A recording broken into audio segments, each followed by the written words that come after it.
세 번째로 인사드리게 됐네요. 세 번째 영상은 생각했던 것보다 조금 많이 늦어졌습니다. 두 번째 영상에서 말씀드렸듯이 오늘은 캐나다의 삶에 대해서 한번 얘기해 보려고 해요. 지금 새벽 2시라서 ASMR 스타일로 진행해야 될 것 같거든요. 서근서근 되더라도 양해해주세요. 지금 카메라 얼굴은 잘 보이나 모르겠네요. 오늘은 제목부터 조금 자극적일 수 있는데 캐나다에서 도망쳐 나오는 이유에 대해서 한번 얘기를 해보려고 합니다. 지금도 캐나다로 5월 유학, 이민을 많이 고민하고 계실 텐데 이 영상으로 조금이나마 도움이 되셨으면 좋겠습니다. 마이크가 나오면 안 되는데 화면에. 네. 일단 캐나다를 떠나는 이유에 대해서 딱 생각했을 때 제일 먼저 떠오르는 게 저는 바로 렌트비랑 생활비가 떠올랐거든요. 캐나다는 약간 큰 도시에서 살 때 렌트비가 굉장히 많이 비쌉니다.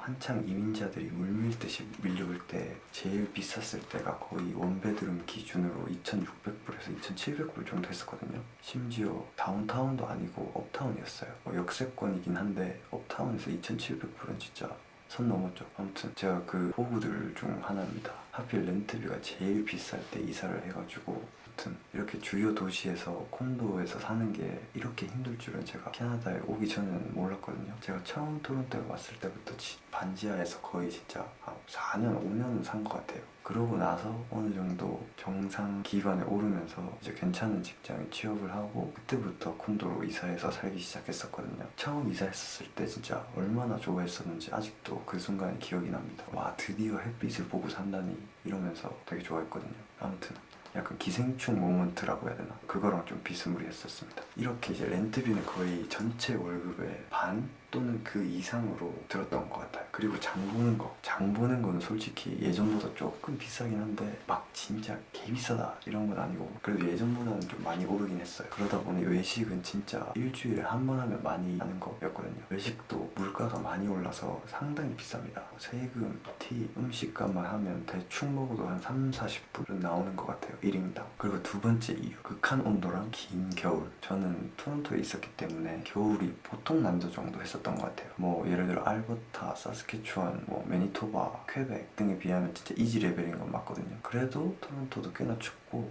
눈도 많이 오고 합니다. 그리고 이 극한의 겨울이 참 길기도 합니다. 빠르면 10월 말, 11월 초부터 눈이 오는 곳도 있더라고요. 거의 4월 말, 5월 초까지도 춥습니다. 이러니 캐네디언들이 여름만 되면 티셔츠 그냥 벗어 제끼고 바로 그냥 러닝하러 미친듯이 뛰어다니거든요. 저도 갑자기 이해가 가더라고요, 이게 어느 순간부터. 이렇게 긴 겨울이 있다 보니 추운 것도 추운 건데 하루 종일 집에만 처박혀 있다 보니까 이게 멘탈적으로 상당히 힘들거든요. 이건 진짜 캐나다에 계신 분들 다 공감하실 건데, 그렇죠? 공감하실 거라고 생각합니다. 날씨도 우중충한데 밤도 길고 그러다 보니 야외 활동도 되게 제한되어 있고 그러다 보니 계속 집에 처박혀 있고 우울감도 커지고 이런 악순환이 계속되거든요. 이게 진짜 힘든 것 중에 하나예요. 그리고 세 번째 이유는 취업. 취업은 약간 개인적인 상황에 따라서 많이 다른데 제가 말하는 내용이랑 뭐 다른 분들 조금 다를 수 있어요. 근데 무튼 취업은 괜찮은 직장을 구하기가 진짜 힘든 것 같아요. 왜냐면 이게 괜찮은 직장이라는 기준이 되게 애매할 수 있는데 아까 앞서 말했듯이 좀 콘도나 이런 깨끗한 집에서 살기 위해서는 이 괜찮은 직장에 취업을 해야 이렇게 조금 사람 같은 곳에서 살 수 있거든요. 괜찮은 직장에 취업을 해야지 이제 돈도 어느 정도 받고 그 돈으로 이제 콘도 렌트비도 내고 뭐 이렇게 할 수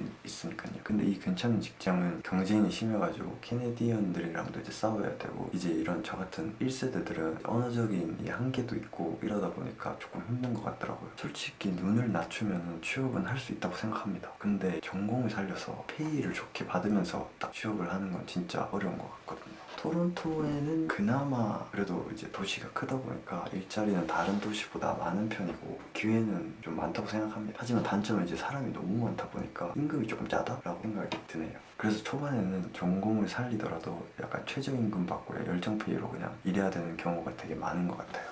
그래서 좀 힘들지 않나. 그 다음 네 번째 이유, 의료 시스템. 이거는 진짜 제가 처음 5월로 캐나다를 왔을 때는 이 의료 시스템에 대한 걱정이 하나도 없었습니다. 그때는 제가 20대 중반이었고 그러다 보니 아플 거라는 생각도 하지 못한 채로 그냥 재밌게 지냈던 시기였거든요. 그러다 보니까 점점 나이가 들면서 이제 병원에 가야 할 일도 생기고 그러다 보니까 캐나다의 의료 시스템을 이제 몸소 체험하고 간접적으로 막 주변 사람들한테 이제 이야기를 듣다 보니까 병원에 가는 게 쉽지 않다는 거를 느꼈습니다. 예를 들면 어떤 경우는 아는 분이 뭐 다리를 삐었나 그래가지고 병원에 갔는데 기다리다가 다 낫고 돌아온다는 썰이 있을 정도로 그만큼 기다림과의 싸움이 심한 의료 시스템.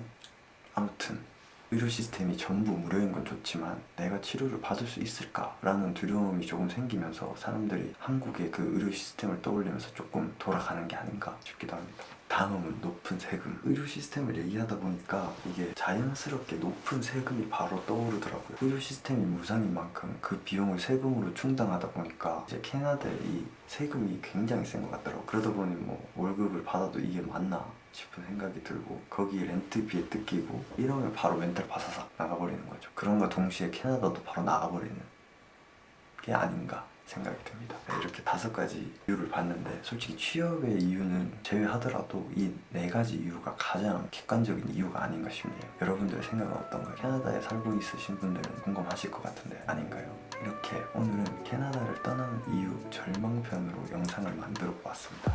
이 영상이 반응이 좋으면 희망편도 한번 제가 제작을 해보겠습니다. 그러면 오늘 여기까지 할게요.